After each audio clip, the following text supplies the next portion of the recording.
welcome back to Nothing to Say, the Fans Podcast. Just a quick announcement. We are going to have 2 episodes coming out this week. This first one's going to be about Serena Williams, the Jimmy G stuff going on, Donovan Mitchell, maybe a little college football at the end. And then there will be a separate episode that is going to be totally dedicated to the NFL and Week 1. So we'll have our picks. We'll have an updated prediction. We'll look back at the predictions that we made for the playoffs and the divisions, and then we'll do an updated version of that as well. So 2 episodes coming out this week, one dedicated to more than just one sport, and then again, the other one will be just NFL football. All right, so before we get started, Sam, how was your week?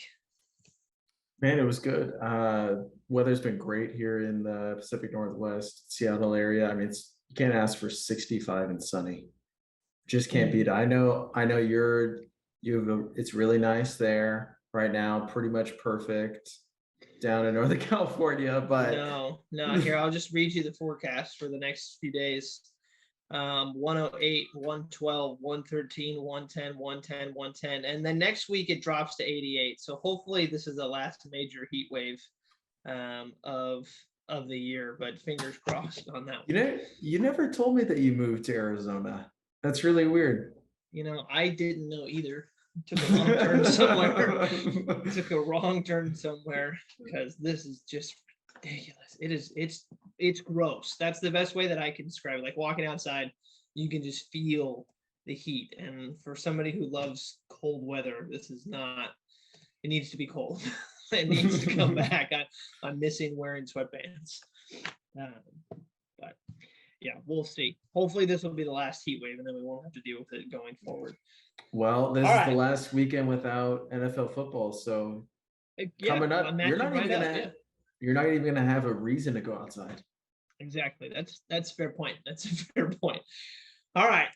So the only place that we can get started is with Serena Williams, and I'm not even going to start with the match, which potentially, most likely, looks like it's going to be her last one. In the post-game interview, they asked her if it was actually going to be the last one.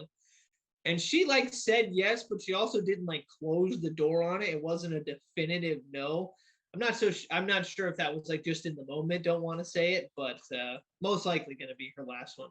So the other day, it was about 5 days ago as the recording of this podcast. And today is September 3rd. So that would be August 29th. ESPN posted something that I thought was really interesting, and it happened to do with Serena Williams.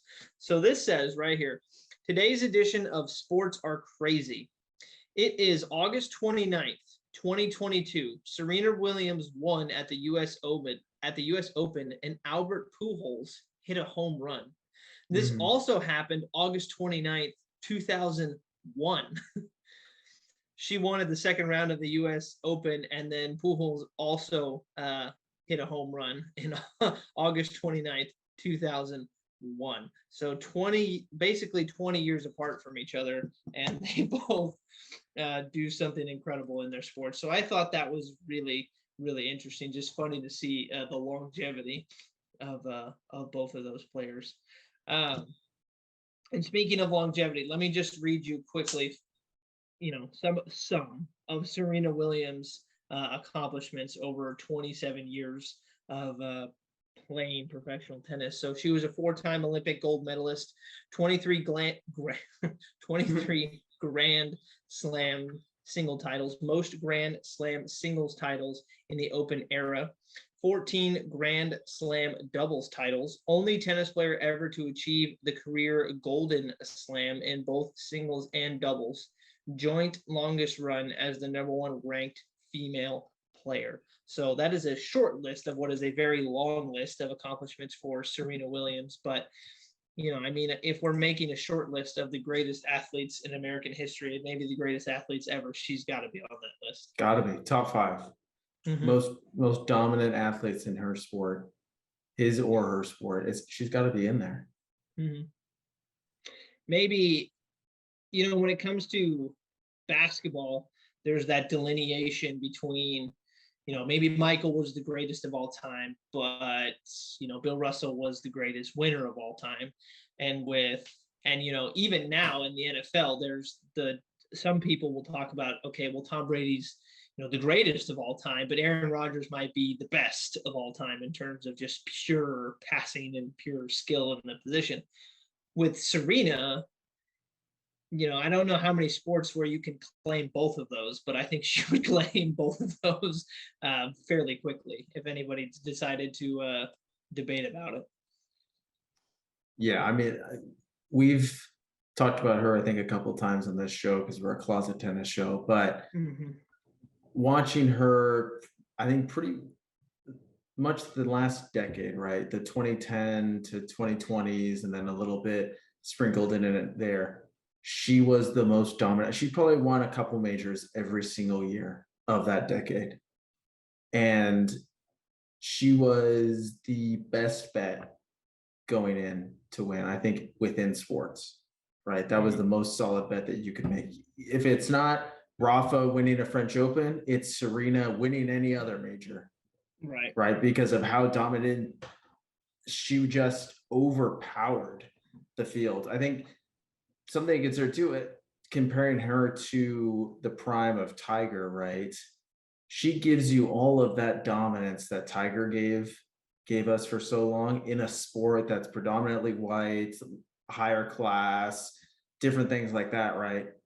But then coupled with off the field, what a model citizen she's been, what a role model for women of color, for athletes of color going into a sport like tennis. I mean, the impact that she's going to have on sports and the sport of tennis, especially in America. America talks about tennis when Serena Williams is playing in the US Open, playing in Wimbledon, playing in the French Open, playing in the Australian Open. Like, she was the center and the face of US tennis for 20 years, right? And I think that impact is going to be, it can't be understated, really. And I'm excited to see what that really looks like. So if you didn't see the match, Serena Williams lost in the third round, and we looked up pronunciation of her opponent's name. It's Ajla Tomljanovic. The J's were a little bit tricky. It was funny on the broadcast. I was waiting to see if they were going to say it. I was like, I'm not saying it in her first name, so it can't be in the last name, right? So the match broke down 7-5. Serena lost that one 7-6 during the second set, and then the last one was 6-1. So I turned it on at the beginning of actually not the beginning, I'm sorry. It was 4-0 in Serena's favor in the second set. So I had missed everything up until that point. So I pretty much turned it on at the halfway point of the match. And Serena was bouncing around. She was moving really well. She looked like she was in control when I turned it on. And then after that, like, first 15 or 20 minutes, Ajla really started to just kind of chip away, like chip. Like, every time Serena would like pull away, Ajla would just do something to pull back that momentum. It was like Serena couldn't extend the gap in that second half, because what ended up happening is that it really felt like she should have put her away in that second set fairly quickly. I mean, she was up 4-0. She had all the momentum in the world. And then, it ends up going 6-6 out of nowhere. And then we get to that third set. And I mean, the expression that I used with Ajla, and I have to give her a ton of credit, is she reminded me of like Captain America when he was saying, I could do this all day. She never looked like she slowed down the whole entire time. And I obviously don't know what it would be like in that situation. And I think it's unique to tennis and unique to that singular moment with Serena's opponent, because I don't think anybody in the crowd was rooting against Ajla. Everybody was just rooting for Serena.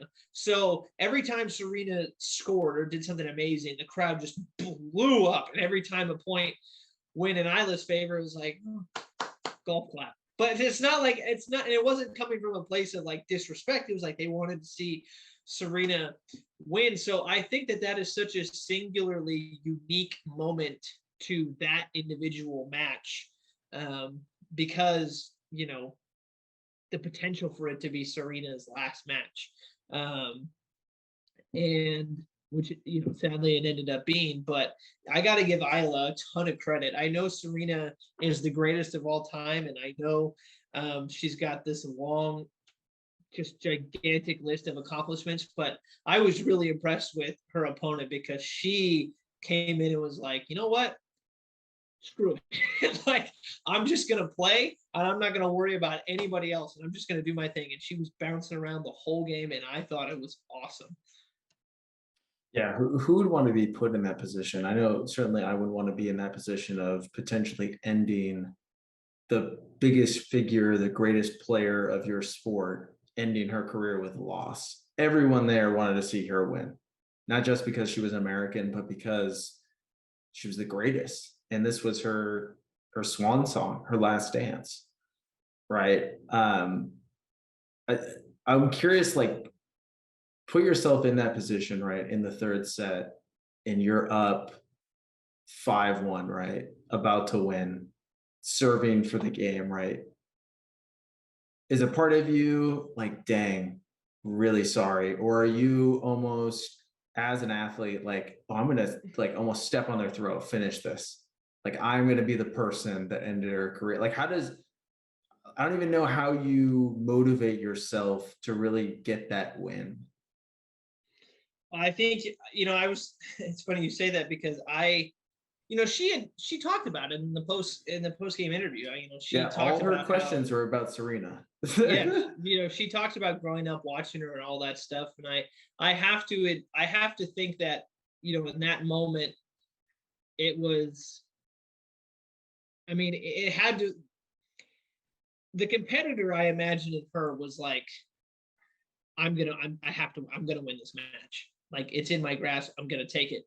And then you look across and you see that it's Serena, and you just go like, it's like, I have the utmost respect for you, but you're in my way. I'm sorry, but I have to do this kind of thing. Almost like I don't even know what the right expression was, but like, she's bowing before she stabs you. And like, yeah, it's just, I think in that situation, I don't know, and I imagine it's probably unique to the individual player. It would be a neat thing. I imagine it would be a bittersweet thing, especially if you grew up watching Serena. Yes, it would be awesome to say, yeah, I was the one that beat her in her last match. But then at the same time, the fan in you is like, man, damn, that was my role model. I just ended it for everybody. Like, even her family may not have been rooting for her in that moment. Could have been rooting for Serena to get that, like, a part of. I doubt that. Well, but I get what you're saying. Yeah. Like it was such a big pull for Serena to find a way to continue this run. And it's like, oh man, do I got to be the one to do it? Can I just be on the other side of the draw? Can someone else do this? Sort of thing. It's like, and I'm sure she was well aware that she had the conditioning element, that was an advantage as that match wore on, especially with how hard Serena had to fight to win that second set. To add to that second set was almost 90 minutes long. Yeah, and we're talking about Serena, who has not played consistently in the last 2-3 years. Really, like, she has not been playing every single tournament, sporadically playing majors. And the fact that she was able to get 2 wins in this US Open run by kind of coming out of retirement in a way, because she hadn't played in a tournament in a long time, was incredible. But you knew as the tournament was going to draw on, she just didn't have enough time to recover, really, and get back to full strength. And it was just going to be just a struggle throughout. Yeah. And like I said, give Isla credit, because this is one of those situations where it's not like Serena lost it. Like, Isla beat her. She like, it was, she legit, it was a straight up Like there was no giveaway or anything like that. I don't know how much. I mean, who knows what would have happened if Serena just would have gone like 7-1, or 6-1. In the I'm sorry, yeah, 6-1 in the second set. Mm. How much that would have affected the outcome. She did look a little gassed towards the end. Like Isla was still bouncing. I kept watching her because I wanted to see kind of how she was handling everything. And she was bouncing around, still up on her feet, and Serena just looked tired. Like she really did look tired. I don't blame her at all. And yeah, just honestly, more than anything, it looked like it was just much longer than she could handle, and the younger legs just prevailed in that situation.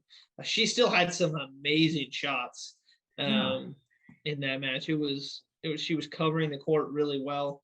It was really fun to watch. Bittersweet though, bittersweet.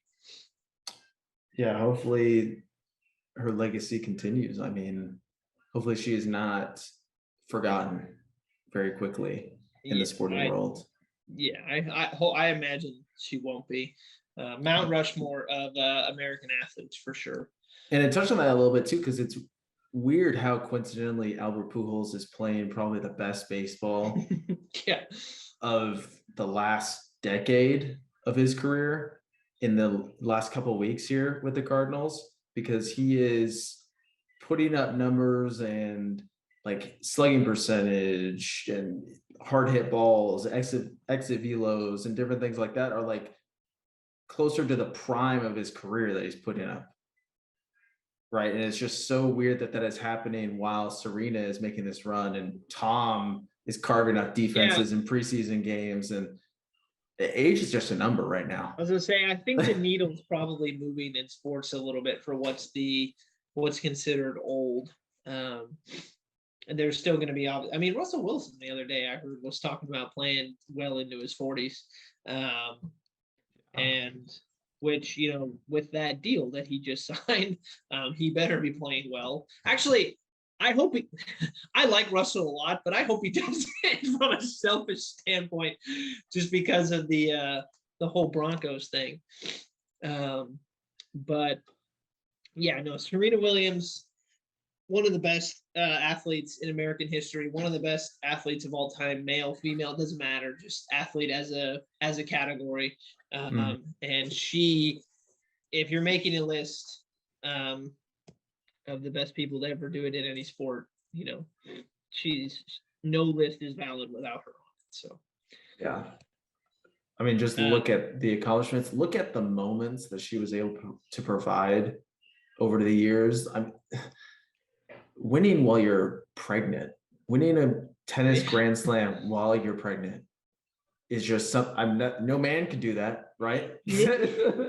No man can have that claim, but just the frequency at which she delivered greatness. It was an absolute disappointment if she didn't win. So right? How much claim does her daughter have to that title? She participated. Yes. Hey, technically that should have been a doubles. She should have been a doubles. That's what I'm saying. She was involved. She was there. She covered all the ground that Serena did. Just show. Everywhere that Serena went. Shows pictures. Yeah, you're right there. You're right there. Yeah. So you got to etch your name into that.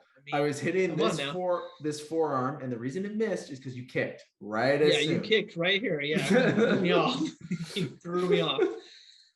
All right. Well, Serena Williams, one of the greatest to ever do it. Like I said, male, female, just lump every athlete into one category. She belongs on any list that you're making for the best to ever do it. So, the person who does not belong on that list is the backup quarterback for the San Francisco 49ers. Wow. I didn't know that was going to be the transition for it. I thought that was pretty smooth. I just wanted to see your reaction. It kind of took me by surprise. Yeah. Jimmy G. So as a 49er fan, I have to ask, what are your thoughts about Jimmy G staying in San Francisco for a year? Man, this is the big story. How is this the end of the saga of Jimmy G? He's supposed to get traded, supposed to be released, supposed to go to all these teams, Texans, Browns, Carolina for a little bit. Seattle definitely linked to him. Tennessee, maybe. All these teams were being linked to Jimmy G, and he's going to be a Niner this year, at least for a couple weeks until maybe getting traded. When I saw that pop up, and the fact that they were able to restructure his deal, this franchise just does it differently. And what I mean by that is, no, I don't think a lot of franchises would have been willing to draft a young QB and sit him behind a guy that's established and still make a run, like what they did last year with Trey. And then how they've handled this offseason with being consistent of, hey, we want Jimmy to go find a place, but if he wants to come back, we'll take him. But this is Trey's team. And that has come to fruition. And now it's still, no, this is Trey's team. And Jimmy is just, he's the best backup quarterback in the league right now. And that's a luxury to have. Right. And now they get him with 18 million, I think less than what the cap hit would be, which is huge, because if there's no way they would have taken him for 25, 24 million. The only thing that I think provides a little bit of validity is what happens when Trey struggles. And he's inevitably going to struggle because he's only played a couple of years of high level football, if you're counting college and the NFL, right? So and he struggled in preseason. He looked awful in the last preseason game, just completely missing wide open dudes. And it was kind of frustrating to watch. What happens when he struggles and you have a healthy Jimmy G who's run that offense really well? What happens when he's just sitting there? You can't play him. No, that would destroy Trey. No, you can't play him. So he just has to watch. You can't play him because you can't go backwards. If you've made the transition to Trey, then you have to stay with Trey, growing pains and all. You know, I think for Jimmy, he's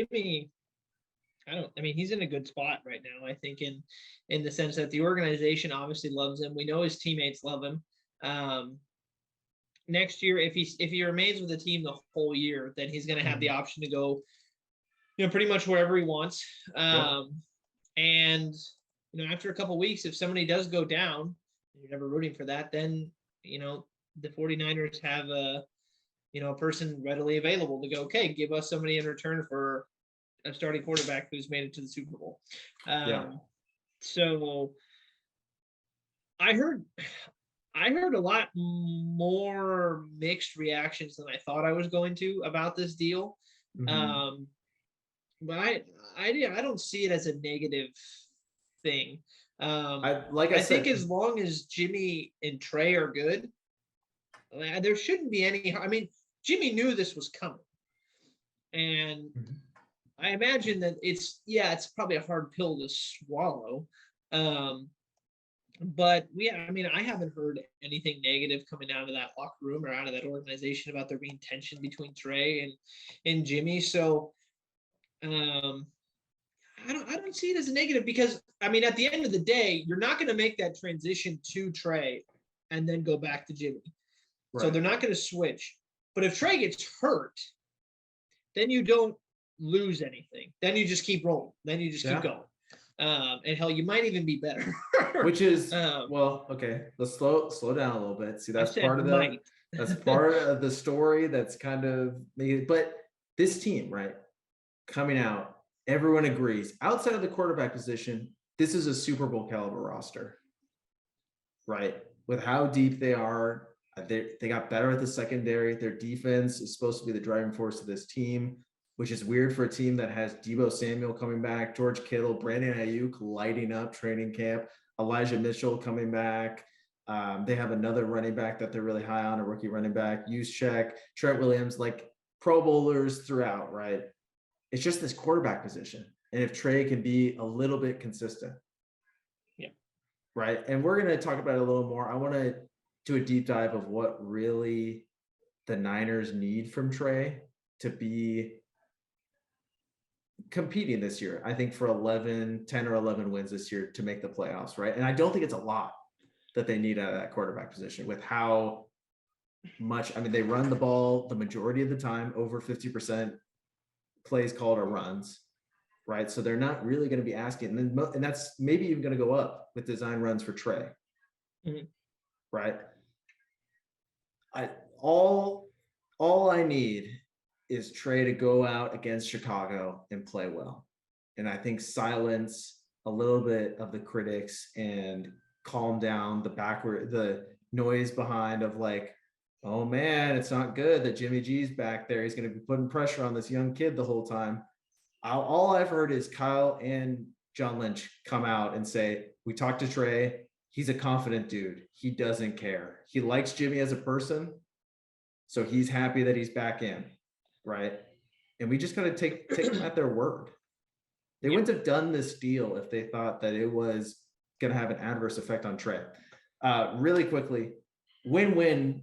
I just talked about it a long time for the Niners side, but for Jimmy's side, I think you touched on it a lot too. Next year, he is in a great position. He's going to be a year removed from the shoulder surgery, which was the thing that sounded like it was holding up a lot of teams about making that deal. There's going to be a lot of positions open. Seattle, Tampa Bay could potentially be open if Tom decides to retire. New Orleans, if Jameis doesn't go well. Like there's who knows what Tennessee looks like if Malik Willis, Ryan Tannehill does. Malik Willis was lighting it up in the preseason.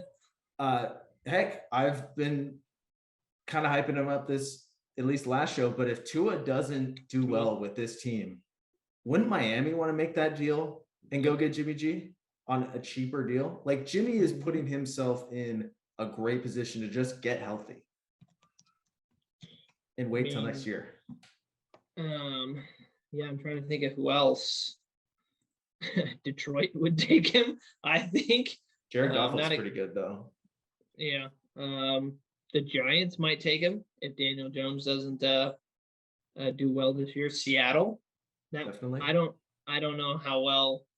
I mean, trading him into the division, but well, you just signed it for agency at Commanders. I mean, if the Wentz thing doesn't go well, I'm just scrolling down. I don't think the Jets would give up on Zach Wilson that quickly if he didn't play well. Patriots, no. Houston, yeah, there'll be spots for Jimmy. There'll be spots for Jimmy to go. And I think ideally, if Tom retired, the Bucs would sprint to go get him, and then New Orleans too, if the Jameis thing doesn't go well. And hell, Atlanta. I mean, I know Mariota is now their quarterback, but who do you want, Mariota? Or I guess we have to see how Mariota plays. But there'll be spots. Tough year to judge Mariota off of, because that roster I think around him isn't super talented. He's got weapons, but that O-line isn't super good. He looked good in preseason though. Marcus? Yeah, I mean, I'm rooting for him. Really, I really am. Former Raider, former Duck too. So we both got stake in. We both got stake in Mariota doing well. So, well, it'll be interesting to see what happens with Jimmy G next season. Doesn't appear that much is going to happen this season, but yeah, I think we're both on the same page. I think it's a win-win for both sides. Yeah, so which is interesting. I think it's much to do about nothing with people saying that it's not a good deal. It's a lot of people are trying to drive that narrative. I mean, did you see what Steve Young came out and said? He said it can't be a good situation. They brought Jimmy G back. It'll get tricky. No. I don't. Sorry, Steve. You know nothing about playing quarterback. I don't. Especially the Niners. Right. I don't. I don't see it that way. I really don't. I choose to look at it from the side that I think if they had a tumultuous relationship, then this wouldn't have even been considered. And I heard the other day on Greeny's radio show, Diana Rossini was on, and she was talking about how Jimmy's been working out like at the facility. He hasn't really technically been like on the team per se, but the Niners have been letting him just work out, which is not something that a lot of teams would do. So clearly the relationship there seems to be like it's great. The players obviously love Jimmy. So, now he just steps back into practice, which I would imagine would be a little weird initially, just to have Jimmy off to the side and then coming back in. But at the same time, you can choose to look at it that way, or you can choose to look at it from the standpoint that they're letting him like practice here, which is not something that a lot of teams would do. So, I think we're in agreement on that. It's probably more ado about nothing. And you know what? If Trey goes down, then they have a good backup, but they're not going to switch to Jimmy. Yeah, and I think it's valuable if Jimmy chooses to be a mentor and lend some advice of how to run this offense. Having him there, being hands-on and really being able to show, like Kyle can try to give Trey as much information as possible, but Jimmy has done it for 4 seasons with the Niners. I think it was 2016 is when he got traded. But that is so valuable in a QB room of even dissecting film of like, hey, this is what I'm looking at. Right. That can't be a bad thing. Yeah.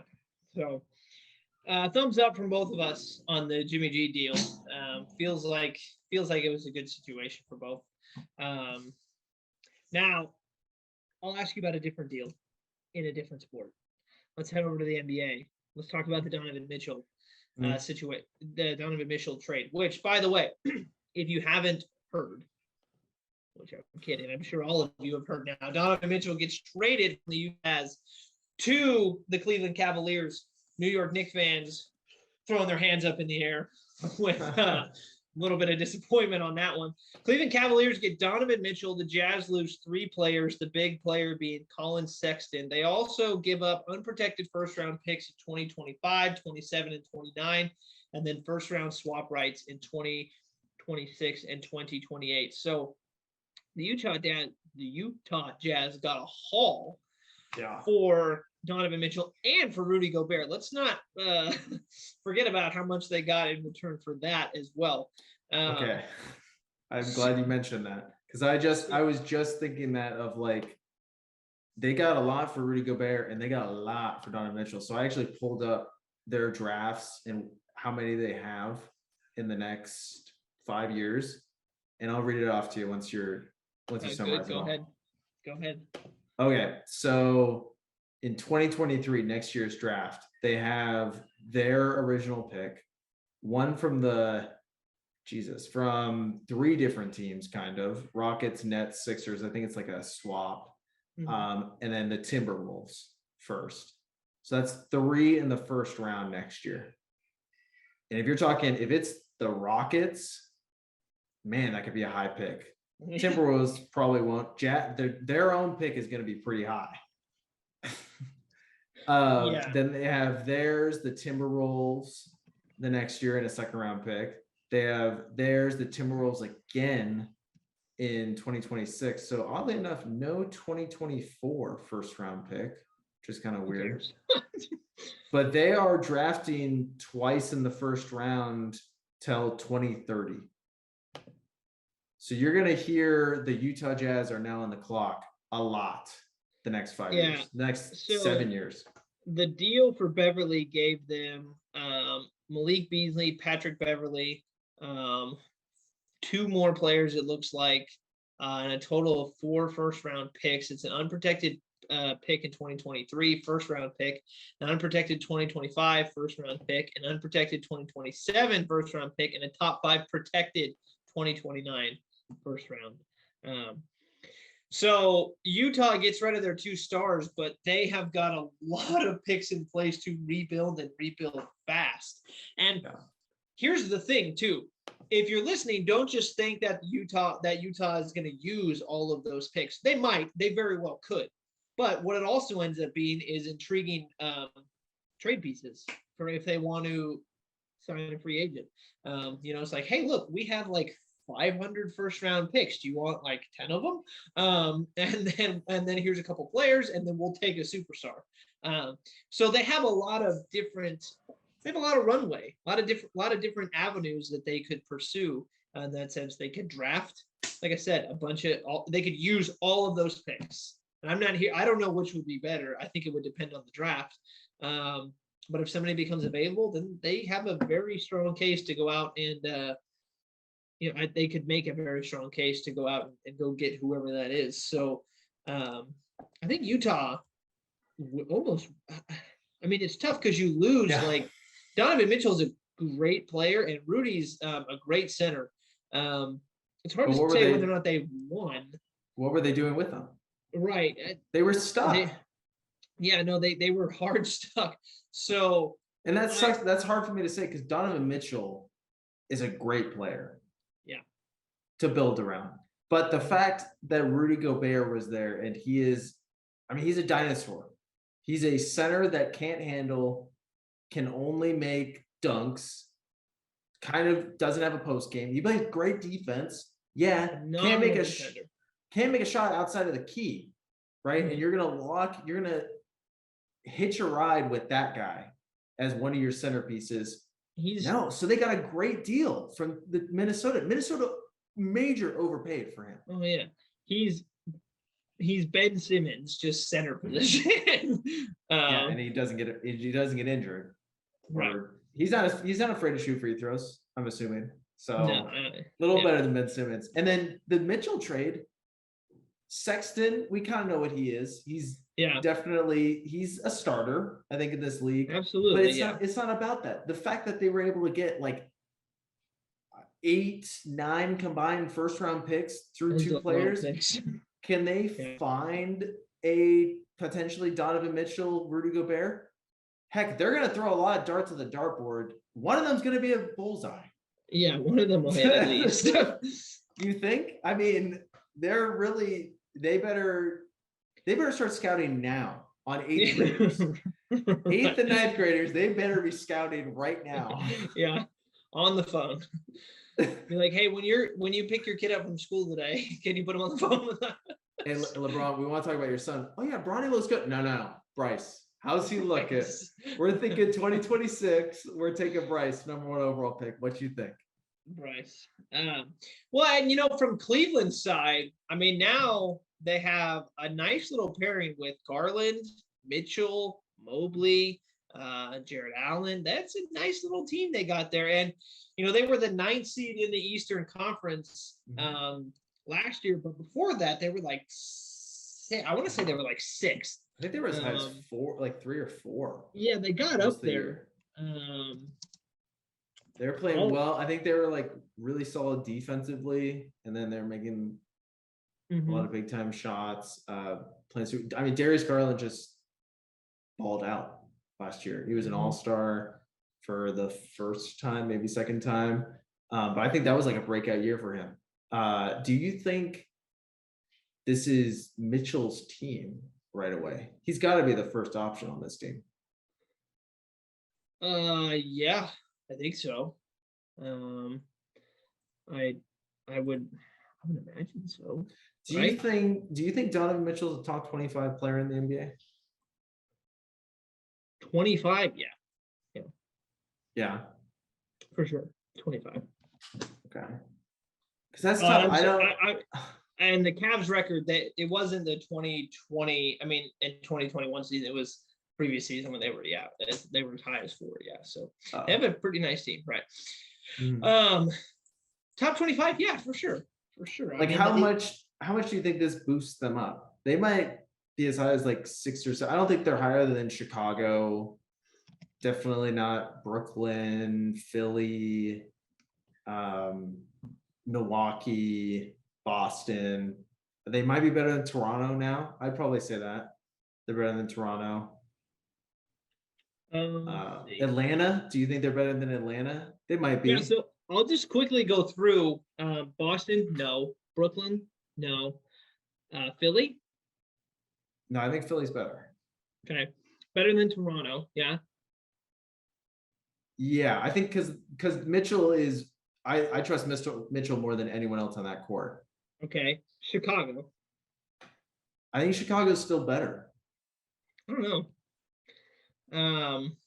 So maybe they're in the Chicago range. They're not better than Milwaukee. Might be better than Atlanta, maybe, but Atlanta got better too. Who did they Charlotte. got Moutier. No. Yes? That was his last name, right? We're thinking of the same player, but I'm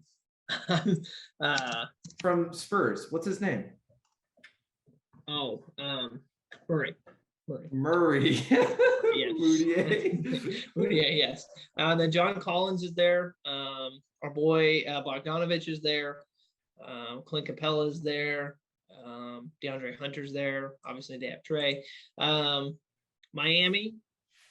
Not better than Miami. Orlando, Washington.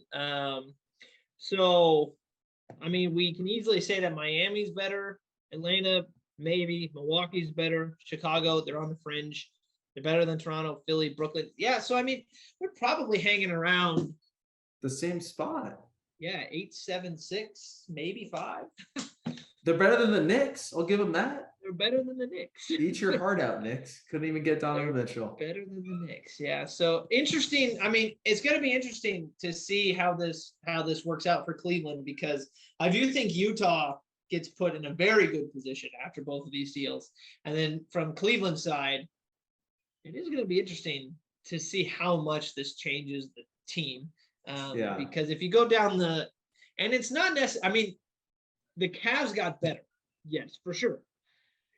But is Donovan Mitchell going to move the needle to put you up in like the top 4 category? I don't know. And I'm not trying to make that sound like it's a knock on Mitchell. I think just the top of the East is crazy. Yeah. Crazy. And one player, there are very few players in the league that would be able to take Cleveland in their current construction and vault them all the way up to top 4. There's only a handful of players that can do that. I don't even know if LeBron could do that right now. Can't get the Lakers up there right now. So that sounds really bad. Like I hate LeBron. I don't, but yeah. Yeah, so Donovan Mitchell goes to Cleveland. And Utah is picking everybody for the next 12 years. What is this? This is the reset button. They're pressing it. They are tanking. Mm-hmm. All right. So last and final thing to quickly cover, not going to be a huge segment, but college football did return. And we're going to have to get Dom back on the show to talk about some college football. I'm going to try my damnedest to watch some more college football this season. It's hard for me, not because I don't find it enjoyable, because I do find it very enjoyable. I just don't have a team. I don't know who to root for. I don't know what teams I know that a lot of, when I say that, people are like, well, you just pick a team. And say, it's like, I understand that, but like, I don't know. Anyway, so the game that I paid attention to was the Notre Dame Ohio State game. And that first half, man, I really thought Notre Dame might have a chance. And I mean, that first half went, I think, exactly the way that they would have wanted, right? I mean, it was a ball control type game, and they were keeping it out of Ohio State's hands. It was 10-7 heading into halftime. God, they stalled in the second half, scored 0 points in the third and fourth quarter, and then Ohio State just kind of slowly started to pull away. It's not like Ohio State blew them out. I don't think this makes Notre Dame look bad by any means. I think most people were expecting them to get blown out by Ohio State. And I don't think it was because Notre Dame isn't a good team, but more so because Ohio State is like predicted to be this huge juggernaut. Well, they have some really talented playmakers, even with their number 1 wide receiver out. So to hold Ohio State to 7 points in the first half and only 14 in the second half, that's a good showing from Notre Dame. I do think that is a good showing for the Irish.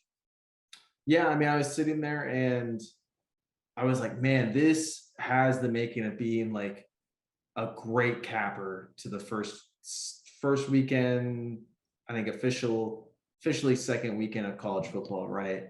If they could just like tag along with this. And their defense, I think, played really well. Yeah.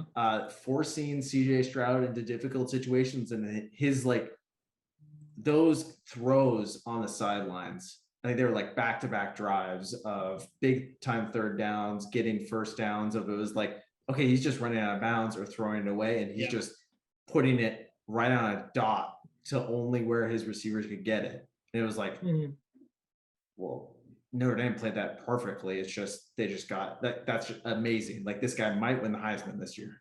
Right. Right. And that's just kind of what it came down to. And then their offense, which looked pretty formidable in the first half, like you said, just stalled. Really, they couldn't. They had awful field position the whole second half. It seemed they were inside their own 10, and they just couldn't get anything going. It just sucks. Like if Ohio State had a dance partner, man, that could have been like a really memorable opening game with the second seed versus the fifth seed. Really. Yeah. Well, I mean, it was definitely an interesting game from the sense that I don't think Ohio State played as well as they were expected to, and I think Notre Dame performed better than they were expected to. So it was, surprising on both of those fronts. Well, I think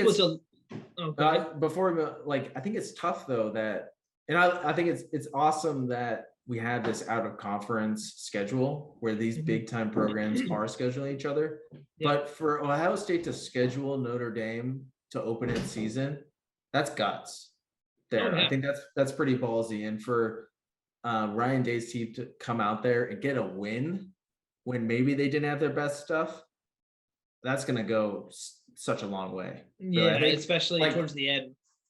Like this team, they probably played as badly as they did last year when they lost to Oregon early on, right? But then this way they got a win, and then that's just going to vault them up when they finally get their footing, right? And then on the other side, Notre Dame scheduling at Ohio State to open up the year, which is probably one of the top 5 hardest places to play in college football. Stones. you just tip your hat to them, man. Stones. I think Notre Dame played a lot better than people thought, and they shouldn't fall out of the top 10 for that. They're probably going to drop to like 6, 7, maybe. Yeah. And I'm sorry I have to bring it up. I really do, but I have to. So pretend this is like an O for like Oregon, right? I'm Georgia. What's Oregon? I don't know what Oregon is. That's what happened right there. This is the game. Did you rehearse that? No, on the spot. Like this is the game plan right here for what ended up happening. I don't want to throw it in your face or anything like that. I really don't. I was rooting for them. But and you know what? I really like Bo Nix. I remember when he was at Auburn, and there was a game I had never heard of him. Obviously, I think it was like he lit up Oregon. Yeah, it was his freshman season. Like he was so much fun to watch. Yeah, he lit up Oregon when Justin Herbert was there. Yeah, I actually knew Bo a little bit, and at least not personally, but from watching him. And I was like, oh, you know what? He's a solid quarterback going to Oregon. This will be fun. It wasn't. I don't think he had fun. Stetson Bennett, 25 for 31, 368 yards, 2 touchdowns. Georgia just keeps rolling, and I'm sorry, Oregon just got plastered. So I'm gonna copy and paste what I just said for Ohio State and Notre Dame. For Oregon to schedule this game at Georgia took some big balls. For sure. This just completely showed the levels of college football. Yeah, they might have been 8 spots, I guess, in the AP poll, where Georgia was 3, Oregon was 11. But it seemed like there was probably 50 teams in between these two. Like it seemed like a JV versus varsity game. I don't know if it shows that Georgia should have been a little higher. I think it mostly shows that Oregon was probably a little too high going in. And again, it's one game. I mean, how many times we got blown out in countless sports, mostly football, where you could go from having a great week, great scheme, matching up well, absolutely destroyed the next week. Does that define your team? No. Does it look bad? Our senior season. Exactly. Does it look bad on a national stage when, even if you compete, Oregon could have opened some eyes and been like, okay, Pac-12 is still a Power 5 conference. But with them losing the way they did, which was embarrassing, and Utah losing to Florida, which was an unranked SEC team, Pac-12's done. It's done. And then also before we'll have to talk about this later, and I want to save this for Dom. Yeah. But a 12-team playoff has been accepted. College football just sprinkled that in. I just threw that out there yesterday, and it was like, oh, perfect. 2026. I think it's like 2026, right? Yeah. So Yeah. we'll have to. Just throwing that out there as like, yes, we are aware that happened, but I want to save that for Dom because I think he would be the person to really talk about that with. So I think this is perfect though to talk about just briefly. If you're taking, maybe Oregon's not a good example of a top 12 team, right? Maybe that's clear. But if Oregon is truly the 11th best program in the country, are those first round games just going to be like just awful? Potentially. I mean, like you said, this example is perfect. The 2 seed versus the 11 seed. Now the preseason, like you mentioned, is a little bit different. So who knows? But I don't know. They do run the risk of having be an issue. So it'll be interesting to see how that bracket breaks down. Like if they're going to do 1 and 2 take a bye, and then 5 teams go at it, and then do that. I think they said, I was reading, it was just like sliding down while the Oregon game was going on. I think it's the 4 conference champions get buys, and then they do, and then everyone else plays each other. If they get buys into the second round, I think is what it said. Well, again, we'll have Dom on the show, and assuming he can come back on. Wants to. Who knows? Yeah, assuming he wants to. So, I mean, if he doesn't, then obviously, or if he can't, then we'll talk about that at a later date. But definitely want to save that for him. And 2026, yeah, it's a long ways away, but 12 teams have been accepted in college football. So, all right. Well, that'll do it for us. Be on the lookout for the other episode coming out this week. It's going to be all NFL. It's just going to be picks. It should be a fun episode. Just going to be picks and more picks on top of picks. So games, divisions, playoffs, all that stuff. Previewing week 1. So keep an eye out for that. Have a great week. Enjoy both episodes. Have a fun time watching week 1 in the NFL, and we'll see you all next week. See you. Peace.